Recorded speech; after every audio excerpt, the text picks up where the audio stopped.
Assalamualaikum warahmatullahi wabarakatuh. Perkenalkan saya Sintia Wulandari dari kelas 1 Perbankan Syariah D dengan NIM 21411020237. Di sini saya akan menjelaskan mengenai kontribusi ilmu kalam dalam mempertahankan akidah. Baik, dalam ilmu kalam dibahas tentang berbagai persoalan tentang akidah atau keyakinan, baik melalui penalaran dalil akli untuk mendukung dalil nakli maupun dari Al-Quran dan hadis Nabi. Tujuan dari pembahasan ini untuk membentengi akidah umat Islam dari berbagai macam upaya penyesatan dan penyimpangan, hingga bertujuan untuk mempertahankan dari upaya pendangkalan yang dilakukan oleh orang yang menghendaki kehancuran Islam. Mengingat akhir-akhir ini umat Islam telah menghadapi berbagai macam cobaan, mulai dari munculnya beberapa aliran. Salah satu penyebabnya adalah di kalangan kaum muslimin telah terjadi perbedaan pendapat yang melahirkan berbagai aliran dalam aspek i'tiqad, politik, dan fikih. Perbedaan ini tidak sampai menyentuh inti agama Islam, misal mengenai keesaan Allah. Dengan kata lain bahwa perbedaan ini hanya menyentuh masalah yang bukan prinsipal. Akan tetapi, perbedaan ini mengenai akidah merupakan suatu keburukan. Hal ini berdasarkan atas perkataan Zainab binti Jahsy dalam suatu hadis yang diriwayatkan oleh Bukhari. Nabi terbangun dengan wajah kemerah-merahan seraya bersabda, "Tidak ada Tuhan selain Allah. Celakalah orang-orang Arab karena suatu kejahatan telah dekat." Sabda Nabi tersebut mengisyaratkan tentang perselisihan yang akan terjadi di antara kaum muslimin sepeninggalan beliau. Dalam sebuah hadis yang lain diriwayatkan bahwa Nabi bersabda, kaum Yahudi terpecah menjadi 71 golongan, kaum Nasrani terpecah menjadi 72 golongan, dan umatku akan terpecah pula menjadi 73 golongan. Para ulama hadis telah membicarakan kesahihan hadis yang diriwayatkan oleh para perawi yang berbeda ini. Al-Muqabbalu umpamanya, dalam kitabnya yang berjudul Al-Ilmi al-Syamki, mengatakan bahwa hadis tentang perpecahan umat ke dalam 73 golongan itu mempunyai banyak riwayat yang saling menguatkan sehingga tidak ada keraguan sedikit tentang makna yang dikandungnya. Sebagaimana diketahui bahwa dasar pokok utama dalam Islam adalah akidah. Secara etimologik, akidah berarti credo, keyakinan hidup, dan secara khusus akidah berarti kepercayaan dalam hati, diikrarkan dengan lisan dan diamalkan dengan perbuatan. Menurut Arifin Zainal Zamaris, akidah merupakan suatu yang dianut oleh manusia dan diyakini apakah berwujud agama atau lainnya. Akidah Islam berawal dari keyakinan kepada Zat mutlak yang Maha Esa, disebut Allah. Allah Maha Esa dalam zat, sifat, perbuatan, dan wujudnya. Kemaha Esaan Allah dalam zat, sifat, perbuatan, dan wujudnya itu disebut Tauhid. Tauhid itu menjadi inti rukun iman.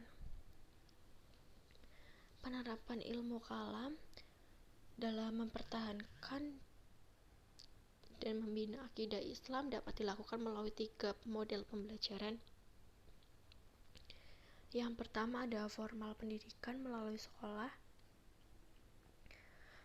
Mengajarkan ilmu kalam melalui sekolah maupun perguruan tinggi itu sangat penting agar dalam membentengi akidah anak-anak, remaja, dan generasi muda sedini mungkin dapat tidak mudah terjadi penyesatan dan penyimpangan bagi mereka.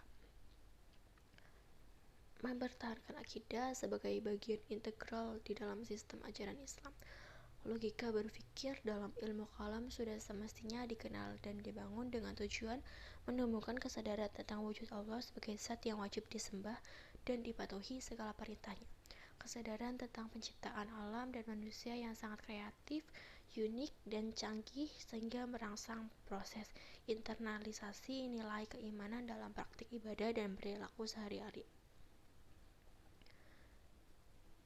Pembelajaran akidah tidak saja merangsang logika berpikir tentang keesaan Allah dan pencipta alam semesta, tetapi menjangkau pengkajian tentang dasar filosofis dan logika dalam berbagai isu dan tema teologis yang strategis.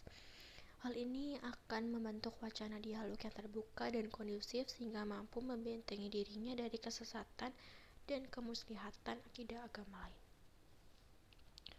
Yang kedua ada non-formal, dengan melalui ceramah agama, khutbah, pelatihan dakwah, dan kegiatan formal lainnya dapat dilakukan dengan tujuan untuk meneguhkan umat Islam agar tetap mengesahkan Allah, meyakini kebenaran Islam, meyakini kerasulan Nabi Muhammad SAW, dan meyakini kebenaran hal gaib lainnya, seperti kepastian tentang keadilan Tuhan dan pembalasan tentang amal manusia dengan surga dan neraka.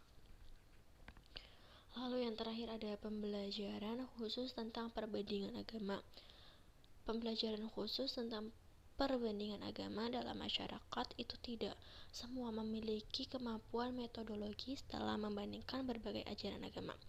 Oleh karena itu, di dalam pembelajaran khusus tentang perbandingan agama hanya dapat diikuti oleh masyarakat yang memiliki kemampuan tersebut, tentu dengan tetap melihat keunggulan dan keistimewaan akidah Islam.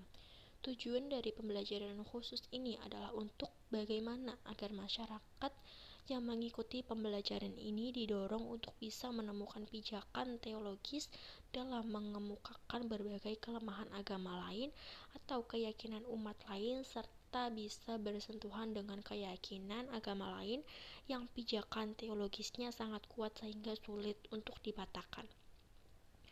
Selain dari 3 model pembelajaran di atas, penerapan ilmu kalam dalam kehidupan yang agamis dapat dilakukan dengan cara menyadari dan merenungkan secara sistematis hakikat penciptaan alam semesta, tanda-tanda kehidupan dan kematian di sekitar manusia, kepastian tentang keadilan Tuhan di alam akhirat, dan hal yang berkaitan dengan Tuhan dalam berbagai ciptaannya.